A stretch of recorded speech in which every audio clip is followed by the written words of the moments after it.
We've got several things going on this evening, so we're going to get started. First of all, do we have any guests here tonight? Got one. Right here? Can you introduce yourself? Be happy to. My name is Jim Corti. I live out in Chatham.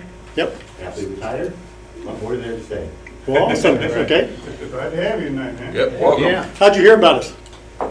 Actually, I think I heard about you a number of years ago. I just kind of never got around to it. And then recently I just looked you up online. Because Facebook kicked me off. I'm not allowed to be on Facebook.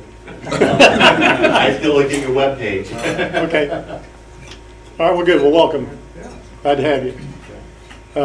Bob's got a couple things to go with. Yeah. So tonight, we're going to have Ben Reynolds is going to present the Hackberry table.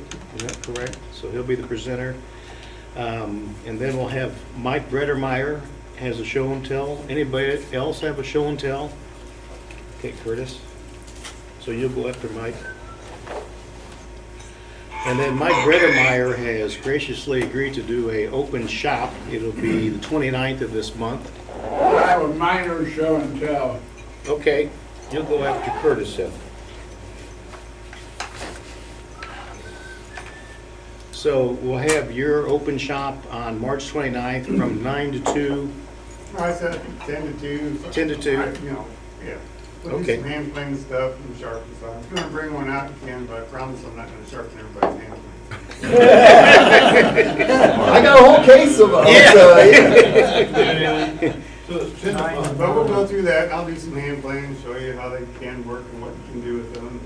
Okay. Maybe get somebody interested in something besides sandpaper.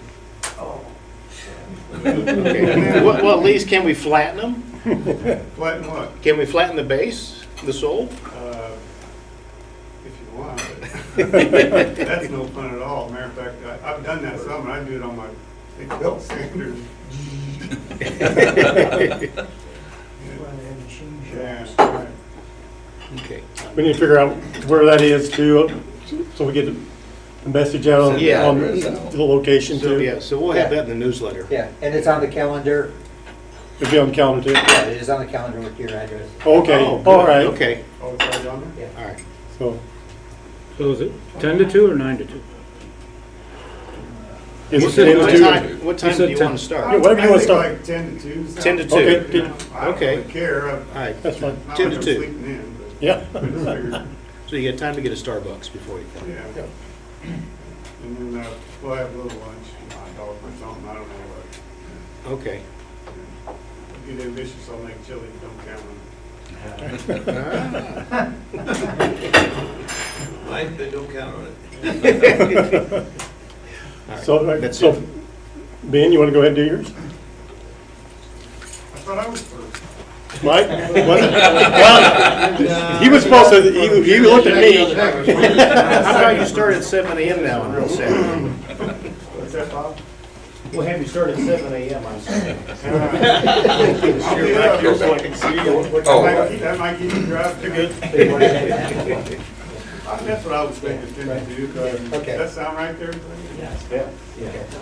I'll change it. Oh, you already said it? That's okay.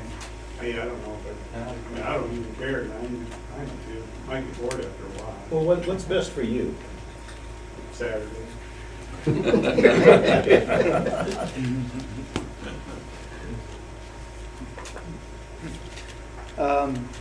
First off, how many people here have ever made something out of hackberry? I guess so. A few people, not too many. It's actually a very common wood in this area, but you just don't see it used too often. So this project started, like a lot of projects, with a buddy that needed a table. Well, this buddy is a tree guy, and I've gotten logs from him, so I'm like, what do you need made, Bobby? So he said, well, I need a new top for my kitchen table. So I said, well, we can work that out. And I said, how about hackberry? And he goes, well, I don't know. I said, well, you're going to get hackberry. Because I've got a lot of hackberry. I've got a lot of hackberry, and I was wanting to make something out of it and see how it works. So that's how it started. So, oh yeah, the winds cover. You can go to the next picture. Curtis? Yeah. Turn lights down there. So I have a good quantity of hackberry, so I picked out some boards. These are 2 book match sets. Stop that, Ralph. No. So it started on the floor, and I was just sliding them back and forth to get it to where I might like it. So I kind of settled on that. So you can go to the next one. So here I've trimmed it off and gotten to a rough size. And these sets have, like, the picture before was where there was still pith and areas that needed trim. Where are we? Just a second here. Let me get back to.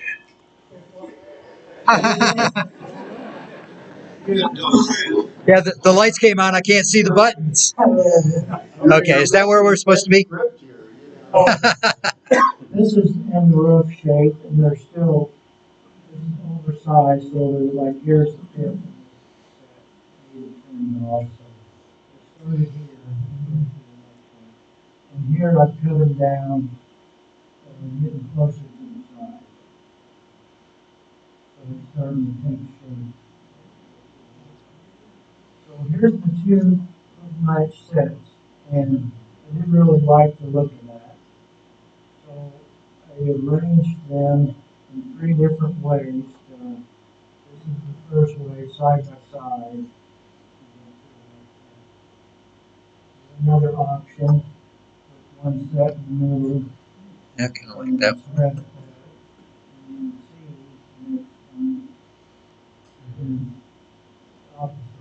I settled on here, just like the look of that. Yeah. And as you see with hackberry, the big characteristic of it is the dark hardwood. And the sapwood is very white. In fact, one of the whitest woods you can come across. Maybe really not in the area. The hackberry wood, if you ever need a white accent wood, it's very, very white. So here I've got it cut to size, to the rough side, and ready to glue up. I used to make it ready to glue, I used my track saw and cut them, and then ran one pass through the joiner to get all my edges fitted. So this is ready for glue up. This is where I'm gluing it up. And the boards I had, these are pretty wide boards, and I don't have a 12-inch joiner, so fortunately I picked some boards that were pretty flat, so I didn't have to fire it too bad. So I've got my clamps here, and then one across each side to help make it flat with the clamp on it. And then I've got some lead weights on it where it needed it.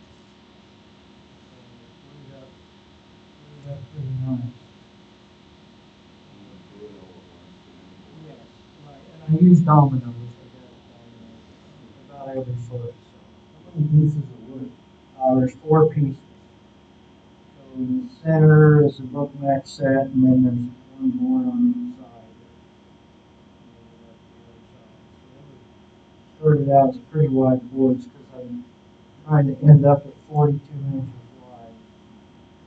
And with the style I'm doing this table, you have to make your table about, at least 5 inches wider both ways, because I'm going to cut the edges off and put them under and make the table look double thick. As you'll see as we go along. I ended up with about 7/8 after I planed it down.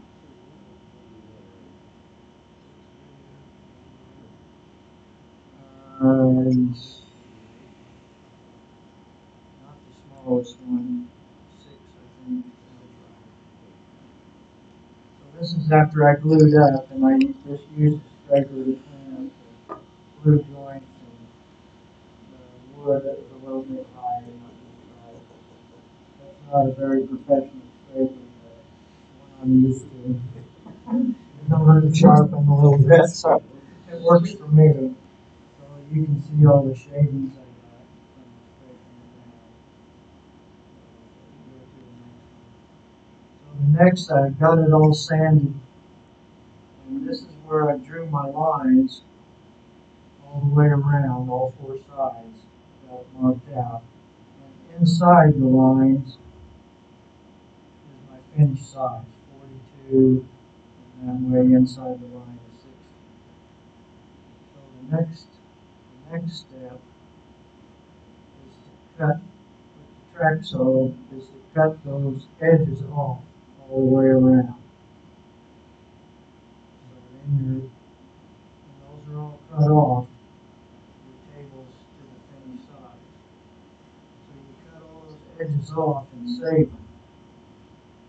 And the next step is to start gluing them up. So each edge, when you cut it, you just flip it under.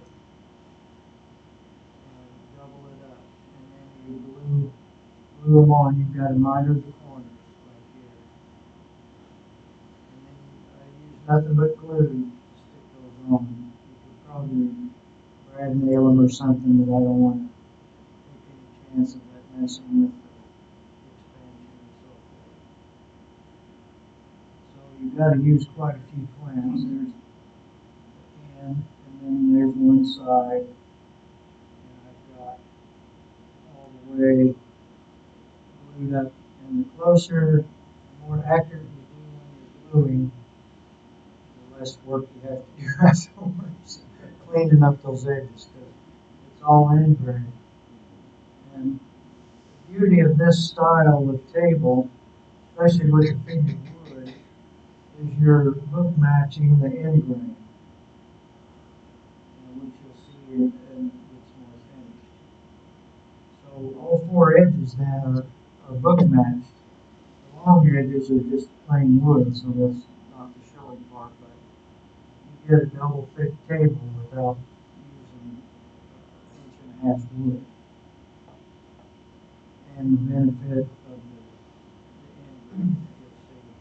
So I've also got Tyvek tape on here because I've got knots on the other side to deal with.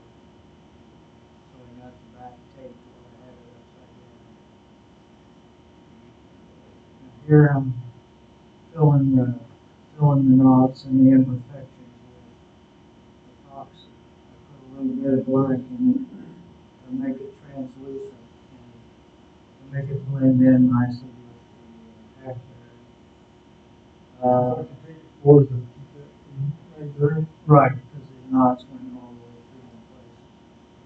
And I've got hot glue around the areas that need to fill to contain it, which works out pretty well. All right.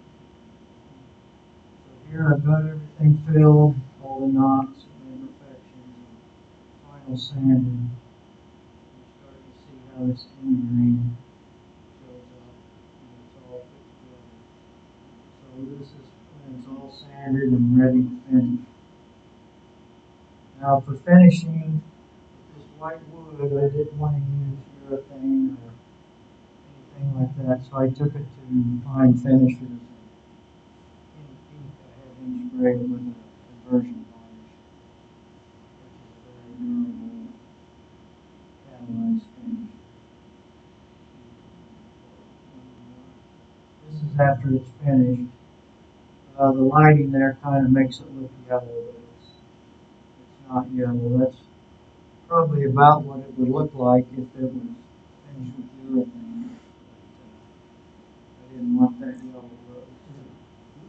That's with the finish on it. You can see how the knots, they kind of add a nice feature to it. So to mount the table, I use walnut, not because I need walnut, but it's just some boards I had that had some finish on it, and they happened to be the right thickness. So I took those with me and screwed them to the table. When you do that, you want to make sure you cut them short, so you're not putting that table in a bind. Screw them to the underside of the table, just with 1¼ inch screws. And when I pre-drilled them, I drilled them pretty sloppy, so they had a little and no glue under those cleats. You can see a little bit of the Tyvek tape that didn't come off. Or the epoxy in there. Okay. Here's the table, and after it's installed, we already had the base, which was just a rough base but I painted it to go with the room, and put the table on it, and screwed it through the base into the table, into the cleats. What's underneath it? Just those cleats, and the table base had a board across the mount. They look like little wedges or something underneath it. I just had it shimmed up because I had repainted the base. Oh. I was just keeping it before painting right. So that'll come out. It's regular table height.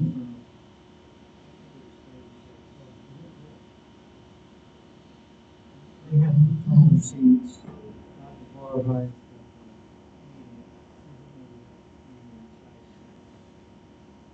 Pretty much it. You can see the ingrain.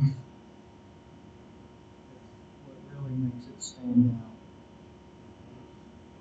And with this style of table, it's nothing unusual because if you've ever installed a countertop, a laminate countertop, that's the way they're all made. They're all doubled up on the edge to make them look 1.5 inches big. And 7/8 inch boards are plenty of thickness for the strength of the table. And this way you don't have all the weight when you're not handling 1.5 inch wood. And you get the beauty of the ingrain matching on this. So all in all, it turned out pretty. It's very unique and I like it. As far as working with the Huckberry, it was really nice to work with. So I would use it again for sure. It was probably similar to walnut in the hardness and how it sanded nice and pretty easy to work with. Here's a couple more examples of the same type of table. This is an antique pine table that my brother Meyer and John Lowe and I made.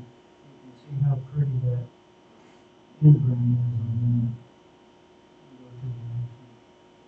You might recognize that guy. So that's the same style done in antique pine. Go to the next one.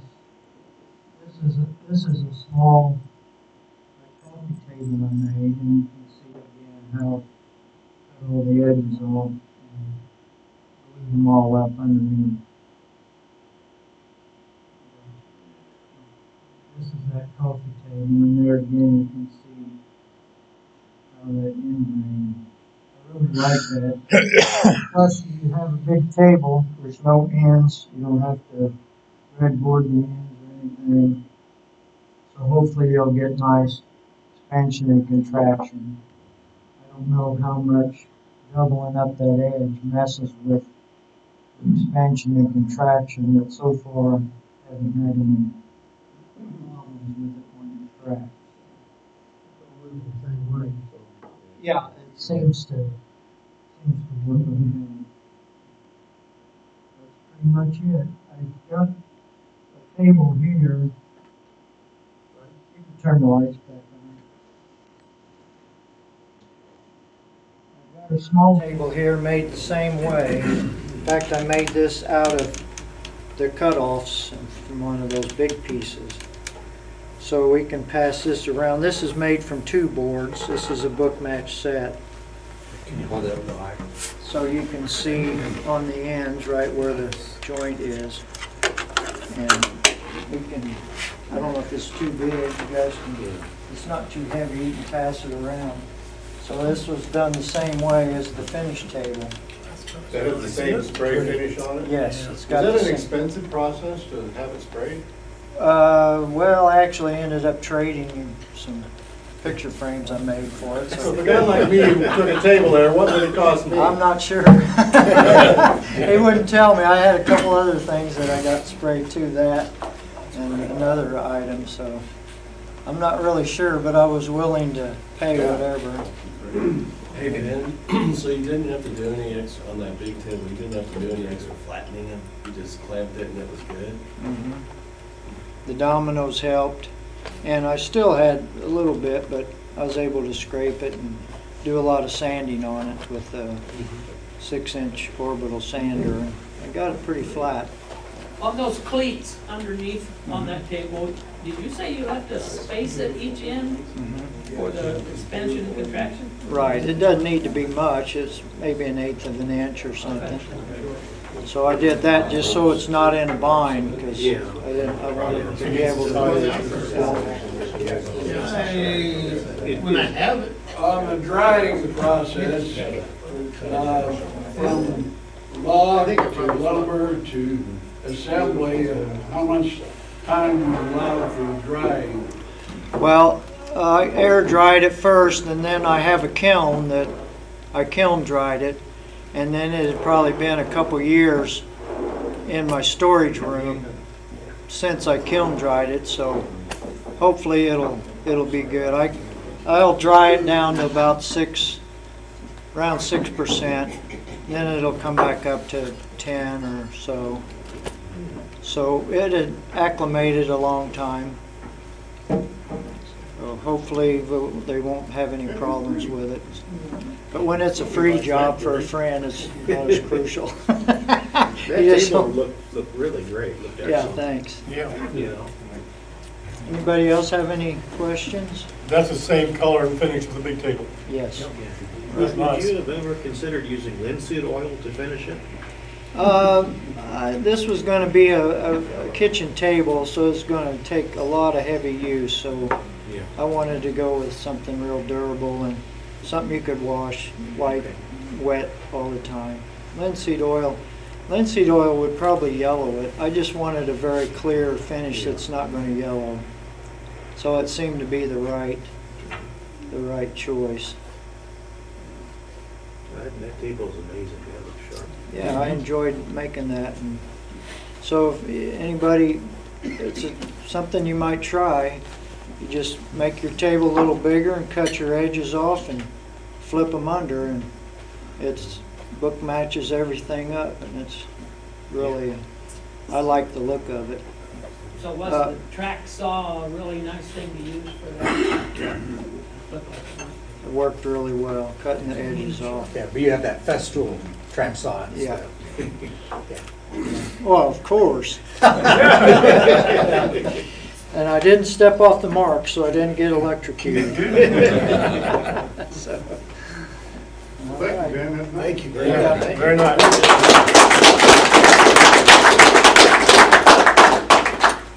What wood is this? Hackberry. That's hackberry also? Hey, Mike, you want to do the mallets or do you want to show and tell? We got another presentation. Oh, okay. Show and I'm tell. not present, let's go with Show and tell. I don't Okay, have so to we sit on got next to it.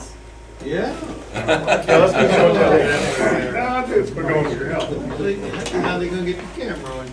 Oh, you want, I'll go up there if you want. Fur, Terry? Yes, I will. That way I don't have to move all this stuff around. I'll tell you. Good job, Al. Check that out.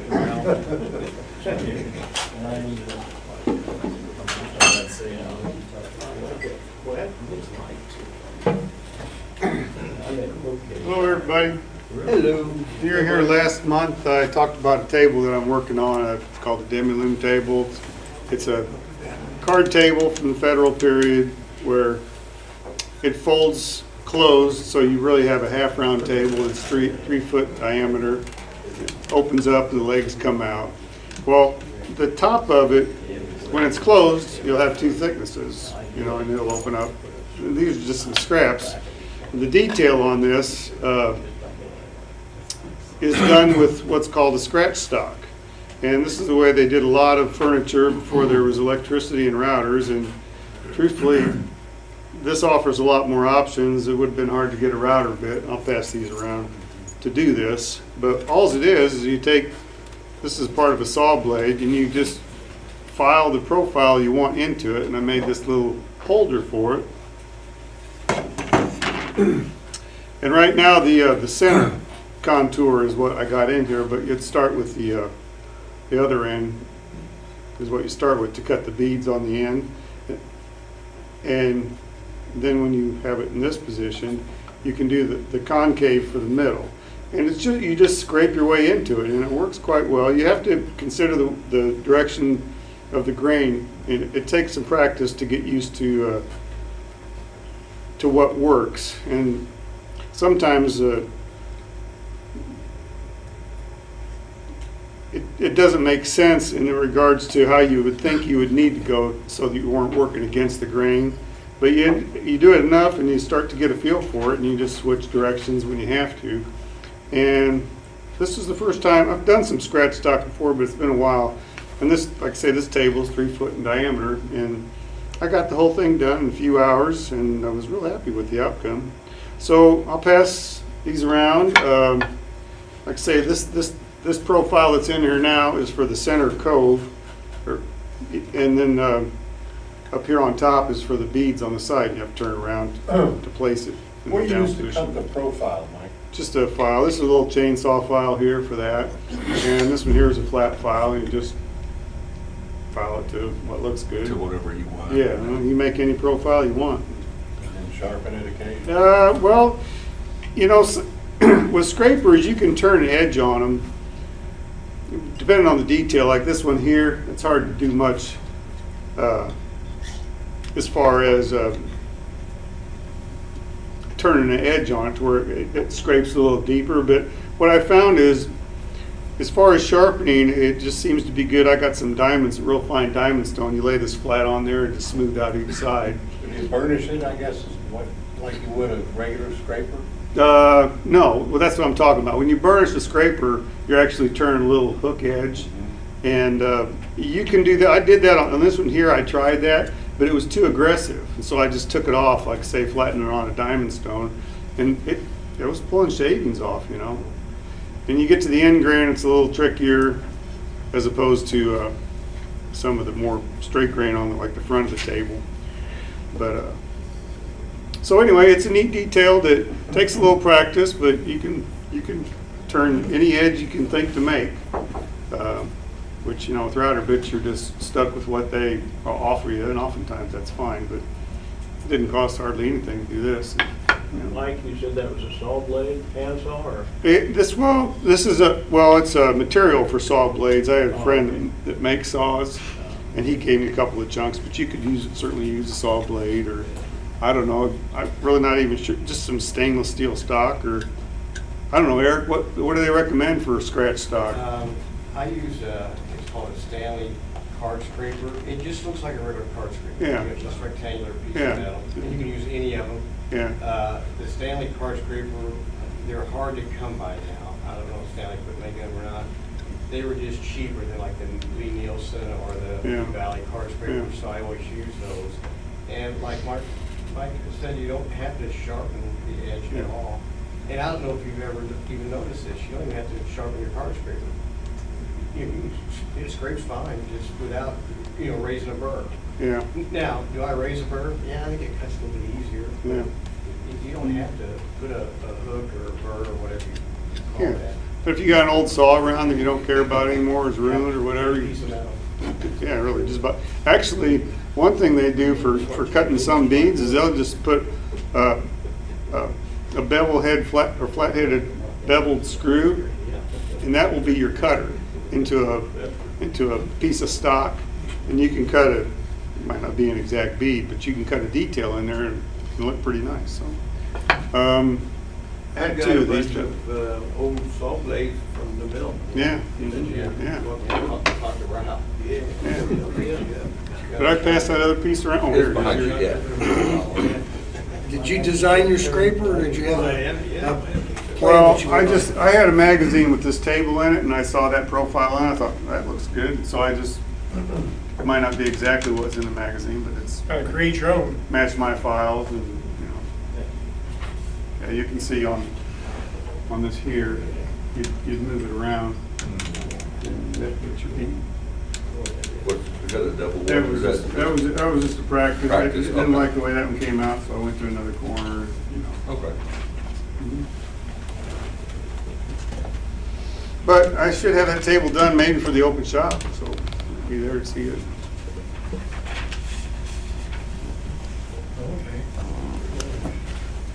Oh, that's all right. Thanks, Mike. Yeah, sure. It was excellent. Courtesy.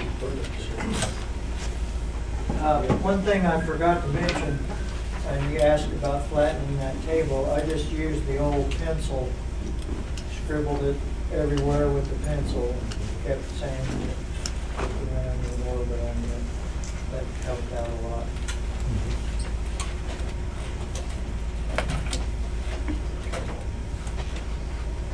Brought a coin. Oh, that's a client. Hey, guys, I must have been pretty good last year because this real fat dude with a white beard came last December and gave me 2 of these things, man. And I'm so proud of it that I had to bring it and show it to you. The reason why I'm really proud of this is because I don't know how to operate it yet. I haven't had time to play with it yet. I have 2 of them. I have wanted to get cutting boards for 5 years, and a lack of experience, too many other things to do, and not enough of the right kind of clamps. Anyway, I got 2 of them like this. I got 2 more of them that are real similar to this, and I got 2 more of them that are 3/4 inch pipes. So I have got enough clamps to start doing cutting boards. You never have enough clamps. I know, but at least I can try, right? So anyway, these things look, they are really some pretty good dudes. And there it goes. See, you had to pull this guy back. Pretty strong. You set them out there, and your wood will be nice and flat, just like on YouTube. And one of these days, I'll be bringing cutting boards and stuff in here that's going to be as good as that Huckberry tabletop. Okay. Anyway. One thing about that is make sure you put it like parchment paper on it. Right, so the glue drips down. Otherwise, you're gonna. You don't want to glue. You don't want to glue your clamps, fellas. Yeah. You use the clamps to dry the glue. I just meant the ability of that going up and down. It kind of makes it rough. Yeah. Anyway. Also, you'll get a black mark on your wood. Oh, yeah, we don't want that either. And I'm really embarrassed about it, but I thought that you guys would get a kick out of seeing my Christmas present. Okay. You want to do yours? Yeah, Norm. Norm, you want to go A ahead? quick one, he said. Can you come up here? So we get you on the camera? Yeah.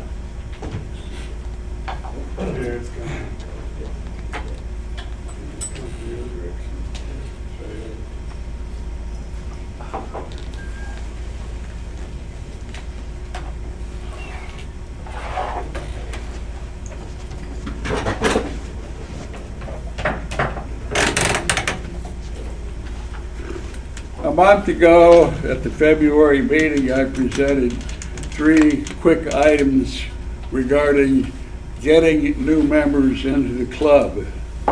One of them was Club Day out at Lincoln Land Community College. I went back out there and got more details on that. I've given 2 copies to Bob and the Vice President, and 2 copies over here for club officers. The sheet explains the days that they do not have students on campus. Now, the bad news was that we've already missed original club day. But they have separate days later in the year, mostly in March, for community clubs, and that would include us. So I've given them copies of the details and the dead dates and who to contact. The second item was the club brochure. Curtis, during your 2 years of presidency, did you have access to those brochures? Yes, we did, and they were a little dated with some of the names and what have you, but we still used them. Most So- of what I did with this club was during COVID, so there wasn't a whole lot of activity, but yeah, my folder at home has got a stack of them like that. Couple hundred left out of 500? Dave Pulaski has that, I think, if I remember right. Well, regardless of the details, that brochure needs to be updated for several reasons. One, our name is different. It's not a club anymore, it's a guild. Two, the pictures in there are old, obsolete projects. We've had some really nice, better projects since then, and we need new pictures. So I'm hoping that this reminder will get the officers and boards to get new brochures so we can get them around in the community and draw more members. Last year we had 55 members. Hopefully we'll have more than that this year. Back here, up here, I'll give one copy of this here. And the phone number is on there. This is to get an ad in the Illinois Times. And the contact number is there. The guy seemed rather receptive. It's really just like a little section within the Illinois Times. 3 things I have under old business, I'll have more under new business.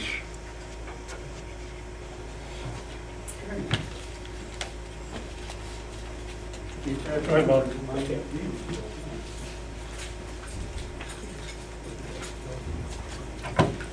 Last year, I had a chance to take a class with Mark Adams. It was a 2-week class, an apprenticeship.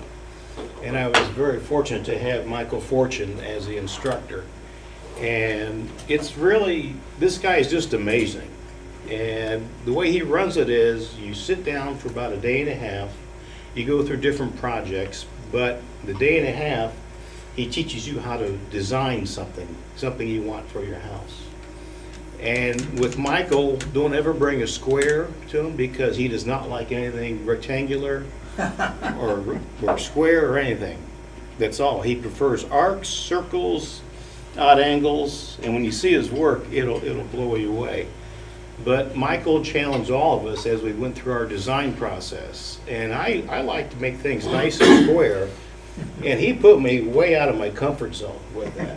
And it took me about a day and a half to finally come up with a design. I probably had maybe 5 or 6 different designs for him to look at. And he said, "You're getting close, but nah, he said, think about it, talk to the other guys."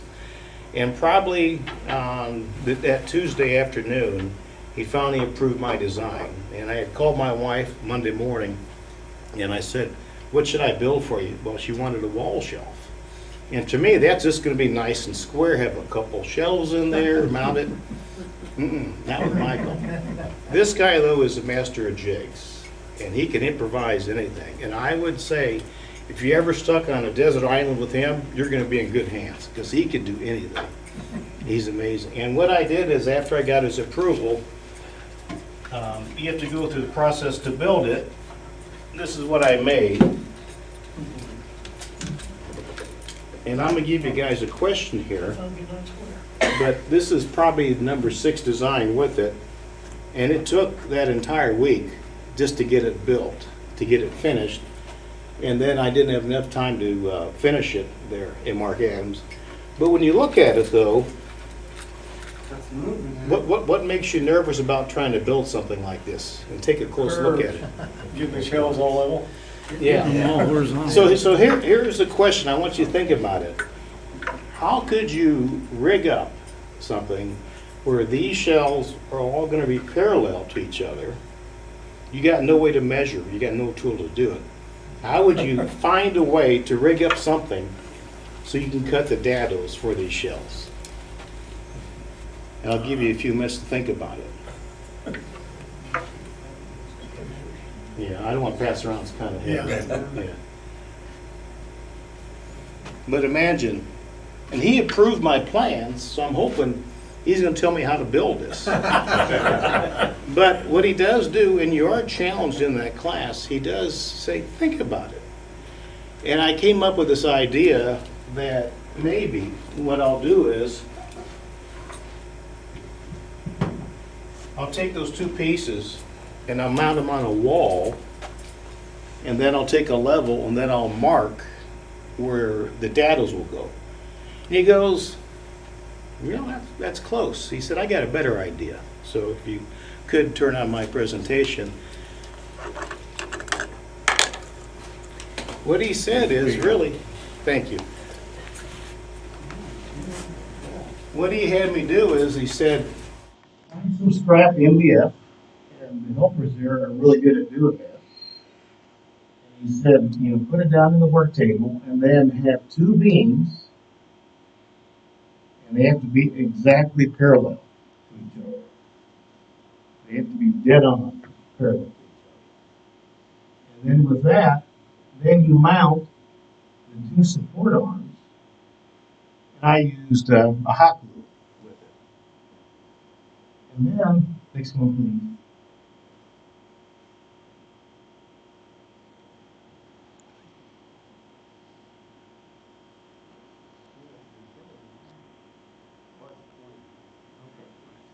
He said, what you're going to do, and I have it right over there, is to use as a guide to cut the dados, because you're going to use a handheld router on this, is take one of your shelves, and then you put it between these two boards, and that's going to set your distance. And then this piece here is actually sandpaper on it. You're going to use several tools. You're going to go to each station where you want the shelves, and then you're going to take a router, and you very carefully, because you got to worry about tear out, you go nice and slow. And here's one of the router bits that has a bushing at the top part. These two pieces right here serve as the guide for how thick your shelves, for how thick that data is going to be. So it took me literally all morning and part of an afternoon to put this together, because it has to be dead on parallel. And that's the router I used. And then you just nice and easy going down it, and then you cut the data. And then there are all the dry fits of it right there. So it took a couple of days to get that going, to be dead on with it. And then next slide. Yeah, that's it. Just those four. Okay. I actually have here.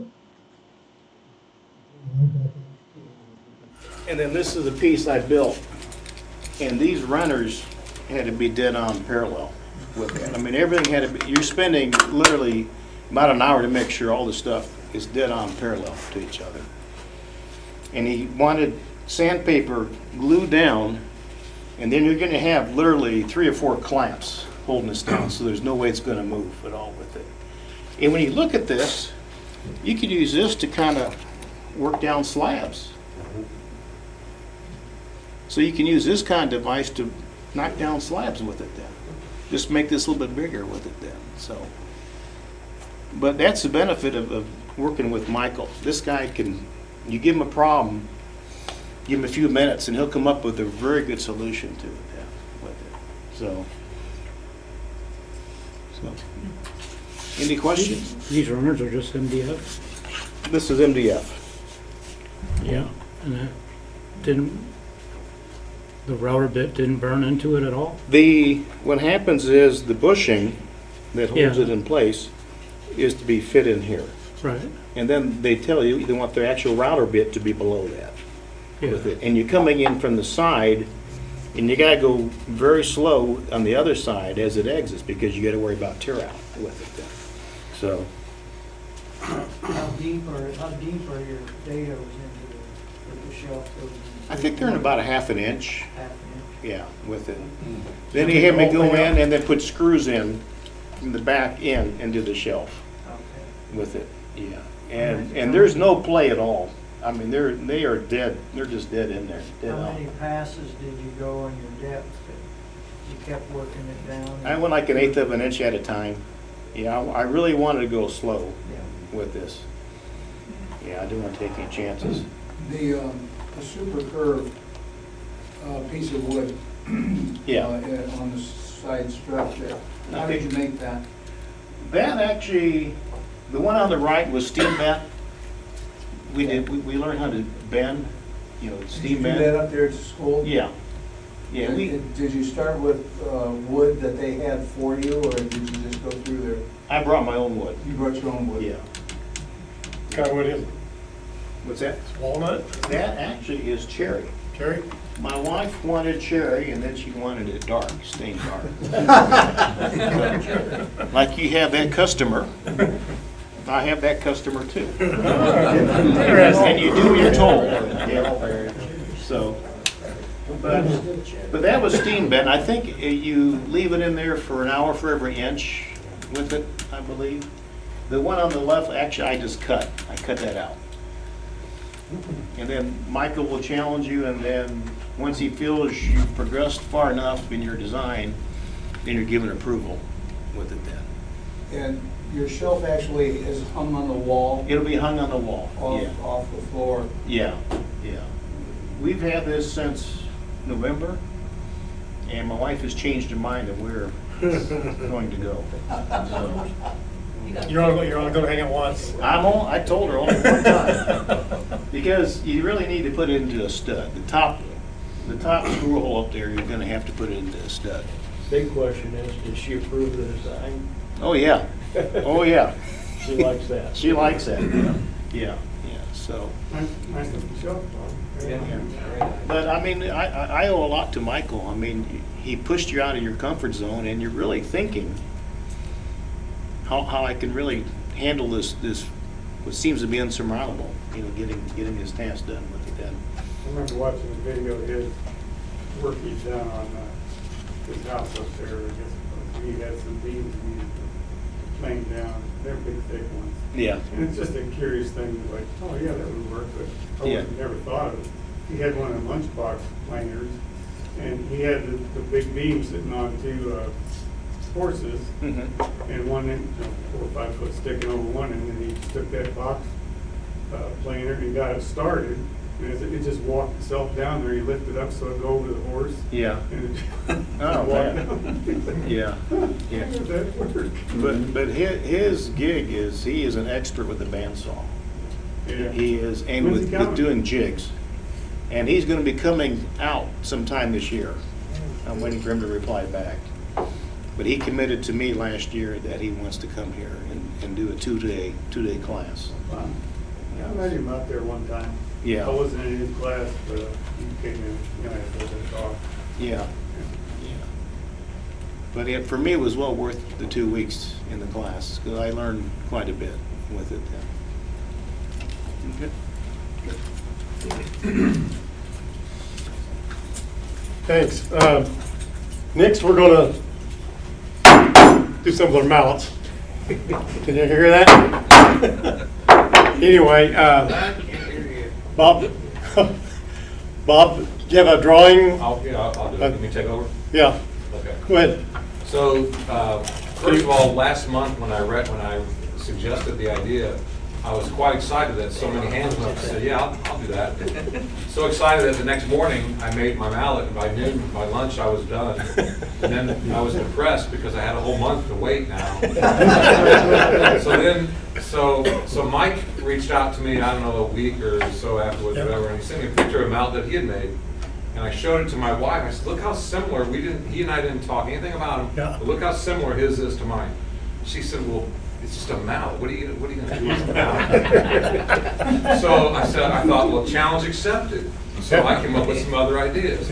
So these three are not for the club thing, but these are ones that I made after the fact, just trying to think sort of outside the box, going, okay, it's just a mallet. So this one is way different than the other ones because, so not only does it have wedges going one direction, but then I split it and it has 3 wedges going the other direction. So it spreads it both ways. So that's different.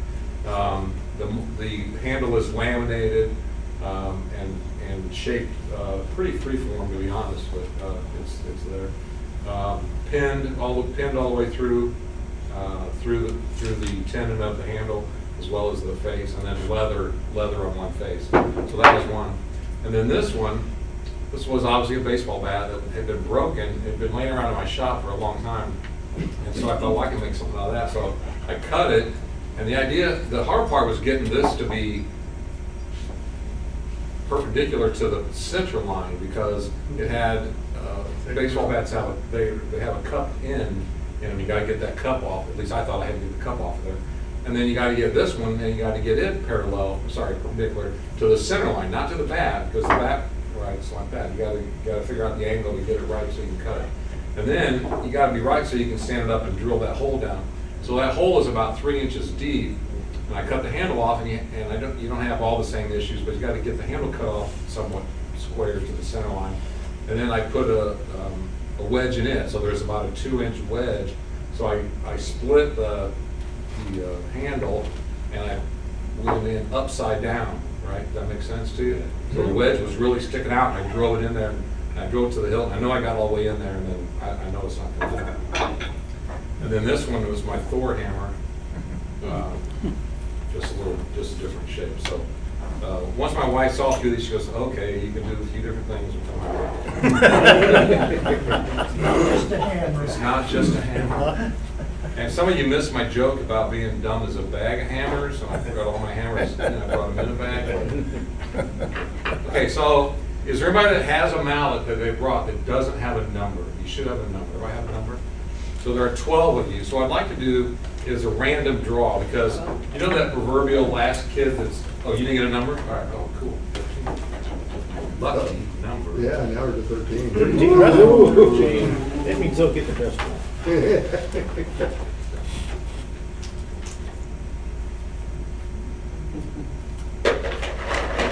You know that proverbial last kid picked in gym class? I didn't want anybody's mallet. That was me. That was me. My mallet to be the last one picked, and I'd walk out embarrassed. So we're going to do random draws. But before we draw, what I'd like to do, if we could, is just go around. We'll just start down here with number 1, and just go around and just 30 seconds or a minute, talk about your mallet. Is there some story about it? Is the wood special? Did you learn anything? Had you made these before? You not made them before? Did you do a technique you hadn't done before? So can we just start with you? Sure. So, in my case, the handle itself is ash. The head is actually Euro beech, so European beech. The head is actually an offcut from some of the molding planes that I make. So this is that's where that came from. The ash, to be honest, came out of a refuse bin. So the whole mallet, though, is still technically 2 pieces. The number tag's in the way at the moment, so I won't try to pull it all the way off. And the way that it's set up is obviously it's a wedge going into the wedge. This is probably the most traditional joiner's mallet that you'll see. And just by a simple tap, it's now locked into place. You intentionally cut this end just a little bit long because over time there's a chance that this may shrink slightly, and as that shrinks then this will just settle a little bit further down, but it won't go through. Let's see, Danish oil finish on it. That's about The one trick with these is you're never going to end up with the two. This is two pieces actually that make up the head that are glued together. That I ran over 2 miter gauges on the table saw. Tried to set them exactly the same. They're never going to be exactly the same. And you don't want to use one and keep going back and forth because then you're going to have a whole bunch of errors all over the place. So you actually use 2 of them. And you're slowly creeping up on it. But the other thing is then, since those 2 angles are never going to be perfect with each other, if you hold the head together, slide the piece down in, if the gap's at the bottom, you line up the bottom. So if there's extra slop at the bottom, if there's extra slop at the top, that's the side that you now line up. And you come back with a chisel after everything's glued up and you smooth out the 2 sides to each other because there will be a little step somewhere in there. So. That's cool. Okay, mine really isn't special wood, it's just red oak with it. And I kind of did this on the fly. What I did, this is from one piece of red oak, and I took my shape of origin, and that's how I made the circles, the rods there, if you will, on each piece. And then I used a table saw to cut the bevels on it. I also used a shape of origin to cut on the inside. I used a mortise and tenon joinery with it. And then I put in a walnut rod to go through the tenon. And then on the handle, I actually put little circles down here, and I used a number 4.5 hand plane to make this thing round with it, and also a Shinto ramps with it. And I finished it with Rubio Monocoat Pure. Coated that with it.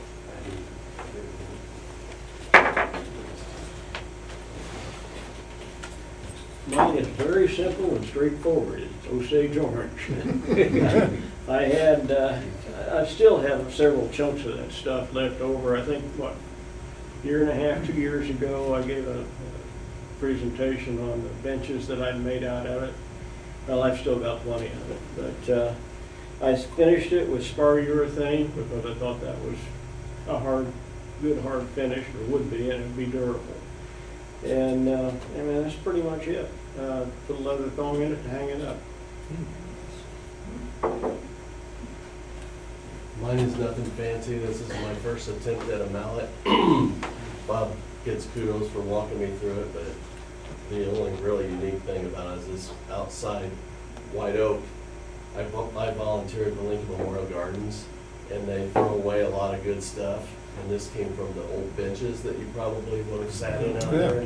So we're redoing all the benches, and I steal some of their material when they throw it away. So this came from the Lincoln Memorial Gardens. This is some walnut out of Bob's scrap pile. And I put a little piece of leather on one end. Whoever ends up with this, if they want 2 pieces of leather, I can give the other some more. But that's just a regular old His walnut. wedges are perfect, though, by the way. My tolerances are a little bit more strict than his are. That's all I can say That's about not that. fair. That's- Okay, so this is the one that I'm submitting, and I think Terry made me some name tags. So I told my wife, I think it's a little pretentious, but whoever gets mine, my name is right on it. It is what it is. My wife convinced me that when you go to the Booz cutting board factory, Booz is on every single one of their boards. No reason my name shouldn't be on this mountain. So the unique thing about this one that I made is, for those of you that made this style, you know that this is 4 pieces of wood make the head, right? So you got one on each side, and then there's 2 in the center, and the 2 in the center are just squeezed up against the tenon, essentially that the handle makes, right? And then you wedge it in so that, I mean, that's how Mike's is, that's how this one is. I don't know if there's any others, but that's a pretty standard way to make them. Well, I thought, well, I could do something a little bit different. So my centerpiece, my grain does not run this direction. My grain runs up and down. And because of that, it doesn't need wedges because I glued it right to the handle. So there are no cuts in the handle, but there's no place for it to go because it's literally glued edge to edge all the way down there, and then it was sanded to be all the same thickness and so forth as the center. So that's the only unusual thing about that one. white oak, I think, in the center and walnut on the outside with the wall handle.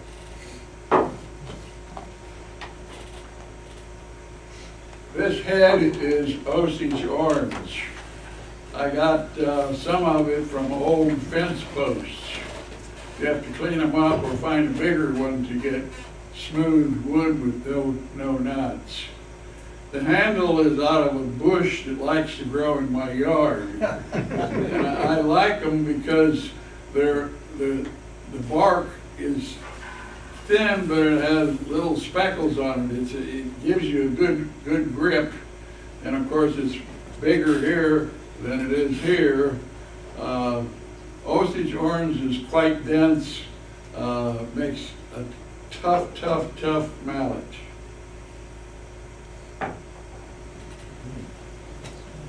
Oh, this one's too long. If I took this one home, I'd cut off about 2 inches. And the face should be cut at an angle between 2 and 3 degrees.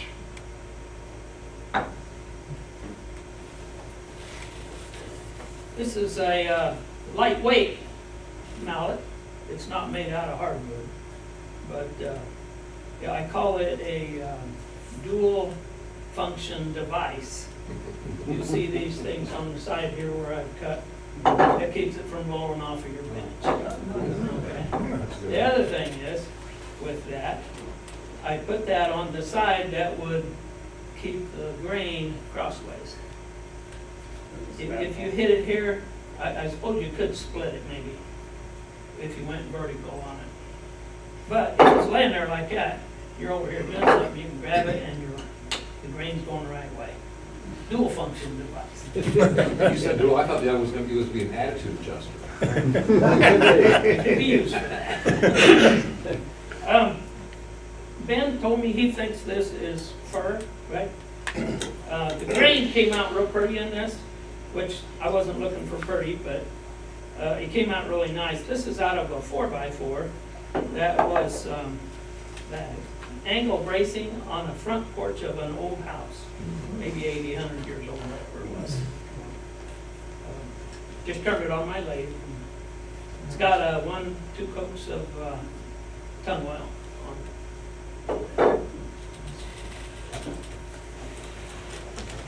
So I was thinking something along the lines of just something natural looking, something, you know, that kind of looks like you just picked it up on your way to whatever it is that you're balloting. So Osage orange, the same shrub or the same branch from shrub near Norm Shop, but simply Osage orange with brush-on polyurethane. And as Norm mentioned, really like the fact that the handle has, you know, it has its own natural texture. So nothing needs to be added to it.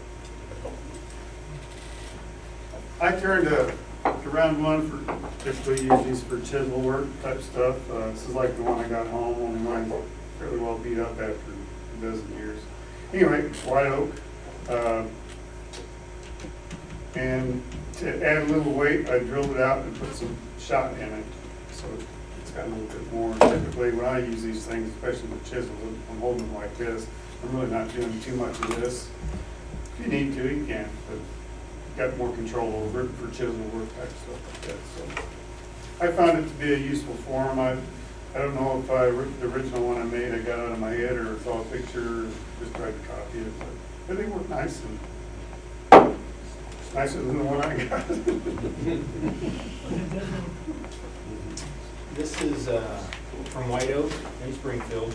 I have a ton of this stuff in my garage, so a lot of projects you guys see we bring in is going to be White Oak from this tree. And the shape, I just traced a hammer that I have. I didn't know what to build, so I never built one before. So this handle mimics a hammer that you guys probably have in your shop. And that's what that is.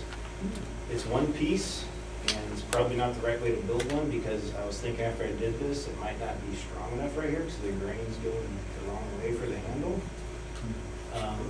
The angle is definitely wrong, so this is not a 3-degree angle, but I didn't know about that either. So I just was having fun just making this thing. And, when it got all done, my son came out, he's like, that's pretty cool forehand. It didn't take long to build. I was kind of surprised at how easy these things are, you know, so, it was fun. I liked it. My mallet's made out of black walnut. It's the joiner style that you've seen before. I've never used a mallet like this. I've always used a rubber mallet, plastic mallet. I built this just a couple of weeks ago when I got the invitation. I've never used it. It comes apart, but you have to hit it pretty far, hard to get it apart. It's not as loose fitting as the other one. So I've got a little tiny wedge in here. You have to take it apart, it can come apart. But it's good. I just put tung oil on it. I'm sorry, Danish oil on it. And I don't know if I'll use it, but I sure like everybody else's. That's what you're leaving with, somebody else's. Yeah, I can't decide which one. I hope it's there when I get my number picked. And I got the one I made, it's made out of walnut, and I believe it's maybe red oak. I'm not real certain. I actually got this here from Bob Fox's sale. I grabbed just a couple pieces that he had there. And I start off, it's my centerpiece is tapered inwards, just halfway, and straight the rest of the way. My handle that goes in is straight, and I split it just about halfway, and then put a the oak wedge in it, and then did a little bit of fill, had a little bit of gap. I couldn't beat it any far enough to spread it completely out. It just was not going to go. But I filled this in with some CA glue, and Bob helped me with this. I put these on the side. I made it out in my garage right after the last meetings, and there's no heat in my garage, and it's set out there. The wood is set out there. I built it all, glued it together, got it all done. I took it and set it in the house because I was going to finish it the next day. And we walked in there the next morning. It had a little split across both sides right here. Probably just because I put quite a bit of pressure clamping it, and just a cold temperature change overnight. You couldn't even feel it, but you could see it. So he used his dado saw and cut out and cut these pieces for me, and I glued them in and finished them. And I did kind of do a little shape on the handle. And Bob actually kind of pointed this out to me after it's done. It kind of has a tapered grip here and down here. Probably wouldn't very seldom use it like this, but it basically have a grip handle right here too. And I used a couple coats of tung oil on it to finish it. I kind of liked it. Didn't want to bring it. Okay. I think I'm coming after me with that. Yeah, mine is walnut turned Danish oil, pretty straightforward. I usually use it more like this with a chisel, or if I'm trying to persuade something to move and I don't want to use a metal hammer. Mine has like all sorts of dents in it at home, so I made one for my dad because he really liked it. Next time I went to my dad's shop, it was mounted on the wall. It was like, okay. I was like, well, it's supposed to be used, but that was a good compliment. So do you have an idea how Yeah, to draw it? so there are 1 through 13 in here. Terry, can I elicit your help? Okay. You can draw first. Draw blind. Draw blind. You get a mallet number. 11. It was 11. Okay. So that'll be yours. All right. And then you can just hang on to that number 11 for a minute for me. Okay. Can you just walk around the center of the room and go and start with Michael there? Just go around this one. All right.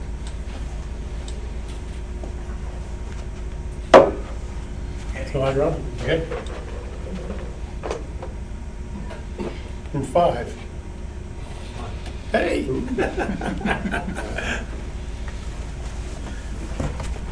Thank you. You're welcome. Hang on the wall so that shows, okay? I want to see it beat up. There you go, white oak for you.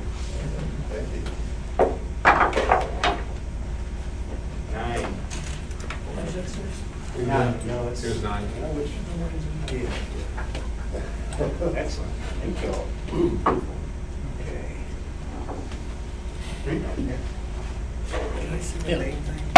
I get mine.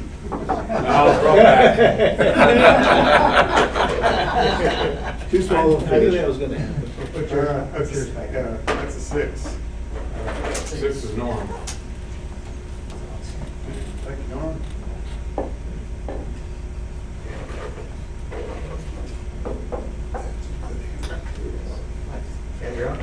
No.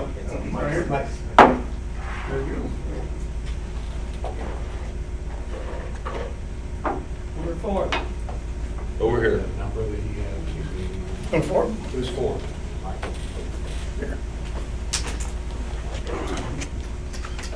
Seven. Thank you. Who's 7?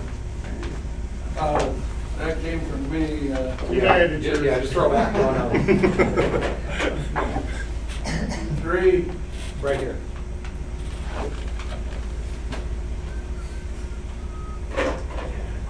2? Mine.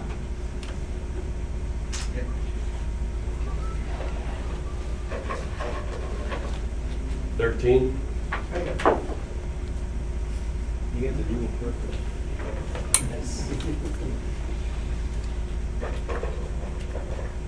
Number 8. Oh. I think you put 8 back in. Oh, wait, yeah, I should. It's already been drawn. Good there. Number's been drawn 3 times. 7? I think so. All right. 7.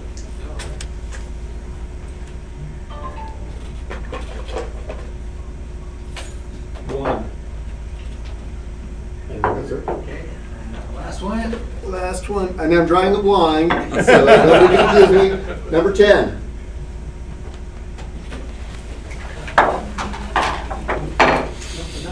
Yes, can I have all the numbers back, Ken? There you go. Something like this again? Here.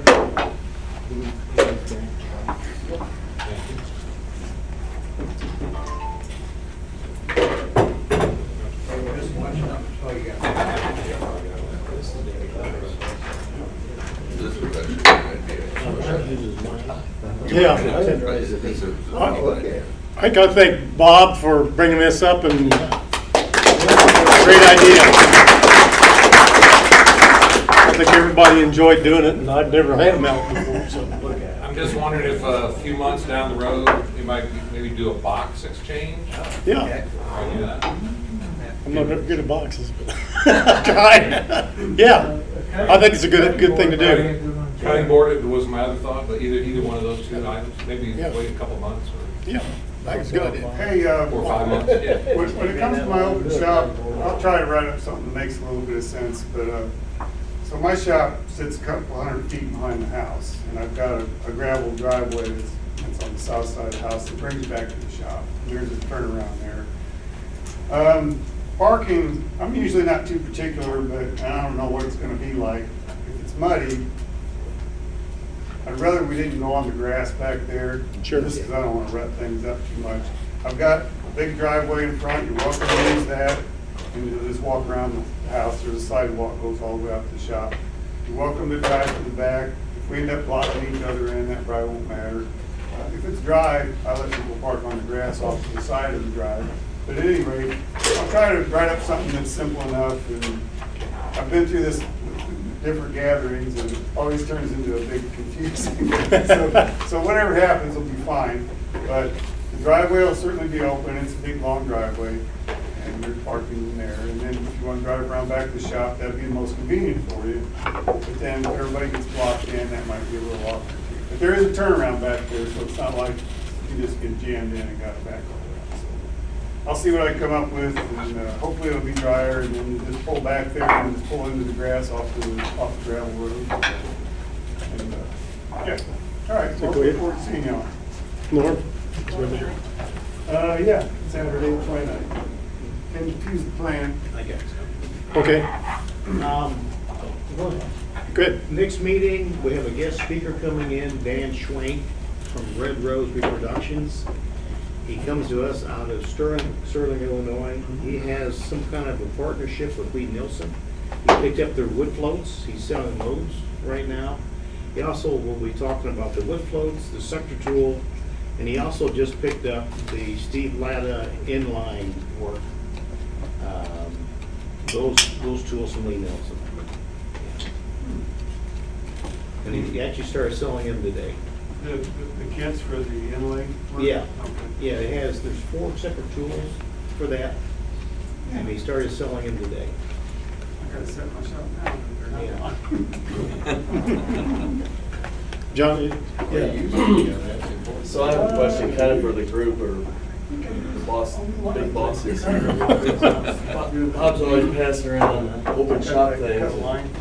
I don't know what I would do in my shop, but I had an idea that's kind of selfish for me that I would consider if you guys, if anybody here. So I have a typical Delta 14-inch bandsaw, and I'm okay with it, but not that great. And I thought, I wonder if there's somebody in this group who's really good with a bandsaw that would like to do like an in-service setup or something on the bandsaw to set it up for resawing. I'd be willing to donate my shop and my bandsaw to be fine-tuned and everything. I think that's a good idea. And then to be given away at the end of the. It's in pretty good shape. I learned a few tips and tricks at Mark Adams on a non-bandsaw thing, and I went back and bought the blade they recommended and stuff, and I've made huge strides with it. But if there's somebody who's really good with it, I've got a really pretty piece of walnut that I'd like to resaw and stuff. So just something to think about, that I would throw that out there if anybody. No, I think it's a good idea if you just get with Bob and Yeah. if you want to pick a date, I'm good with it. Are there any bandsaw experts? Not me, I need to learn. I think there's several of them in here. They're all shy. It's being labeled, I think you're an expert. Then go prove you're wrong. Can I throw out a couple things? Yeah. One, I have a, I think it's a 10-inch Craftsman radio arm saw that would love to find a new home. If somebody would like to have it, you can have it. Somebody will come get it. What is it? A 10-inch radio arm, Craftsman radio arm, probably from the late 80s or 90s. I use mine all the time. In fact, that's one of my. If somebody wants it, you are tools right welcome there. to have it. And if you want to come get it, you can actually get $50 for it if you go through the little deal with Craftsman and recall and all that, but I don't know, that's what, I just want somebody to have it, if they'll have it. Second thing is, Norm hit upon earlier that, we changed the name from a club to a guild, and, traditionally guilds were all about teaching, right? You're an apprentice, inside the guild, you're an apprentice and a journeyman and a master and so forth. And I know we do open shops, and that's cool, and Mike's gonna teach us some cool things, but what about, is anybody interested in sharing their skill one-on-one or one-on-two, or something small group? So for instance, there's lots of good woodworkers in here, there's no doubt about that, but nobody probably can do every single thing, right? So like, I just used to say turning, I can't turn a lick, but if I wanted to learn how to turn, I know that there are turners in here that could teach me how to do that. I can make cabinets, I can make boxes, I can make cutting boards. If you don't have that skill set and you want to come to my shop, I'm happy to share. John came out and spent, 3 or 4 hours the other day, and I don't know, he probably got bored with me, but I liked it. I thought it was cool, spending time in my shop with another guy, which 99.9% of the time I'm by myself out there. Yeah. Unless my wife brings me a sandwich, that's about the extent I get. I'm always starving when my wife shows up. Yeah. And I've been wearing these new earplugs that are just really, really deafening. And now you can come into the shop and you can be this close and I wouldn't even know you're there until I shut something off or whatever. But anyway, if anybody's interested, I think sharing skill sets one-on-one or small group or whatever. Yeah. Outside the club, outside of open shops, outside of club time, just, Yep. Thursday morning or, whatever. I don't know if anybody's interested in doing that, but I would be. I'll be happy to share any of my skills that I have. I don't think I'd be available until maybe in the summer. Yeah, no, But yeah, I think this will be. That's kind of year-round thing, Yeah, it's good. it's a year round. Uh-huh. yeah.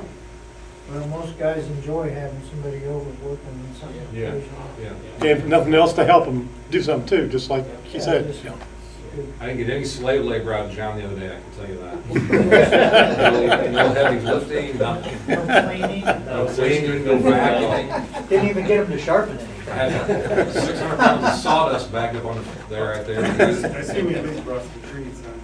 I don't think he brought trees.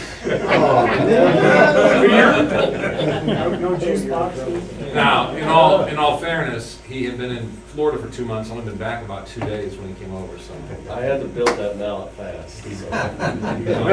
Time crunch. Oh, we'll keep that. Yeah, if anybody's yeah. interested. Well, I'm pretty new, so if you do want to do something like that, how do we get a hold of each other? Is there a? On the website, when you're a member, Terry have to tell you how to sign in. But we have our phone numbers and addresses and stuff. And an email, you know, phone call, text, email. Don't be afraid to reach out to other people. I have with a few people here and it got some good help because I'm pretty much novice in a lot of stuff. Do we have a message board function on there? So Maybe we ought to start a thread or channel for. Yeah. I need help. I would like to learn. Yeah. Yeah. And one just like what Jim he just brought up the said. idea too, that, I mean, I had kind of thought about this too, but we could just started by just creating it, you know, the old fashioned way on paper. Here's my name, here are the things that that I'm comfortable with, you know, teaching or whatever. You know, the old adage about teaching is if you want to get good at something, teach it. Yeah. That's how you get better at something, is teach it. And so, you know, I know Rich turns and I know some other guys turn or whatever. I wonder if in our profile page, we have a function, you might know, Terry, things you can put in there, things I want to do, things I'm interested in. I wonder if we could maybe build that where we have, this is what I want to learn, this is where I feel comfortable teaching others. That way then you can then go through the membership list and find somebody then. I mean, you can even offer, if you see somebody wants something, you can offer to. Yeah, To, you can offer, yeah. Norm, you had something else? To the 4 officers that are here tonight, I have passed around one of these calendars. This is a business on the south end of town, just south of the restaurant that's called Motorhead 66 or something. It's the place where I buy my glue because a big cabinet shop here in town buys their glues there. And by the gallon, it's much cheaper than Menards and Lowe's. But I've given the president more literature on this. I talked to them when I bought my last gallon of glue, and I think they're willing to send a rep here to just describe their products. But mostly it's Formica, it's countertops, it's plywood sheets, all kinds of cabinet hinges and handles and hardware. So I think they'll make a presentation, but it'd probably be a short one. Yeah, they'll do cash and carry. I've been buying from them since the early '90s. I buy sheet material from them and they have a. So I'm going to let that be in your hands if you want to do that as a presentation. The other paperwork is laying back there. I'll give that to the president. Lincoln Land Community College is receptive to adding new adult education classes. Typically, they're 2-hour classes at night. And I'll give them the paperwork on that. But it doesn't have to be a fancy, formal woodworking approach. It can be one simple project. Maybe all the class members build a picnic table. You know, kind of mass production, quicker that way. Or birdhouses, or something simple that can be resold within the community. But that can be a class with us providing 1 or 2 instructors, and they would be paid by the hour, and each student would pay something like $10 for each class. The final thing I have is For years, I've been wondering what has happened to high school industrial arts that always included woodworking. And the answer is the State Board of Education and the colleges, the four-year colleges, have rewrapped their industrial arts classes. Typically, it would be metalworking, woodworking, drafting, CAD/CAM, and so on like that. But woodworking has taken a giant step backwards because of our State Board of Education. So yesterday and today and the day before, I contacted 5 colleges: Western, ISU, Eastern, Southern, and one other one. And all of them have blended their woodworking class under the heading of art or industrial technology. But I found one. I went to Western, and years ago they had a major in industrial arts. And I tracked down a current professor who has one small section of woodworking, and he said they had a retired guy that taught woodworking at Western for 20 years before he retired. And he wrote a book on woodworking. I talked to him on the phone today, and he is willing to come down here and make a presentation. But years past, like 10 years ago, under the guidelines of CAW, I had a guest speaker come down from Bloomington to show how to make cutting boards. And the deal at that time was he got paid $75 for his mileage and time, and he got a free meal out here. So I'm suggesting the board either continue that policy or reactivate something else so that we can get a guest speaker like an author in here. Okay.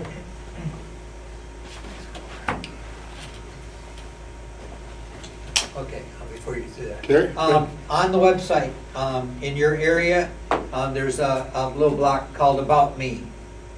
And so you can put what you're interested in and what you want to learn, or what you're good at, what you think you can teach somebody else.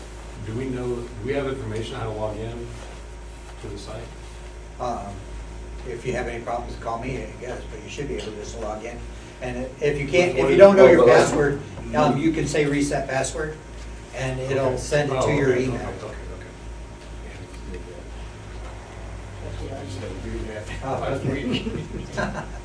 Well, so how do people get access? So once we make them a member, they automatically have access? Yeah, once they paid. Okay. So there's like 37 people on right now out of like 88 that are available. Okay. Yeah, and speaking of that, anybody who hasn't paid their dues yet, they're due. Dues are due. Yeah, that's Dues right. are due, yeah. Yep. I think I'm good.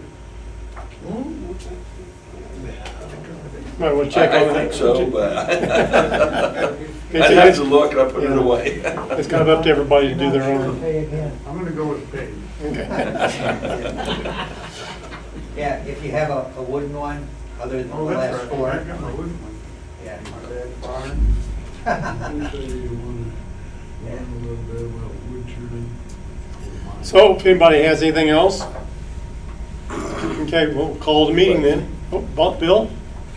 I'd like to make a motion that we end tonight's meeting with one tap. From everybody? All right. Yeah, there you go. Ready? Count up. Oh, no, mine's too pretty. Yeah, that's right. I know. Tap softly. Ready? Okay. Don't break it. Yeah, softly. Go. All right. I like that. Thank you. There we go. Good meeting. Fellas, leave the tips to the waitress.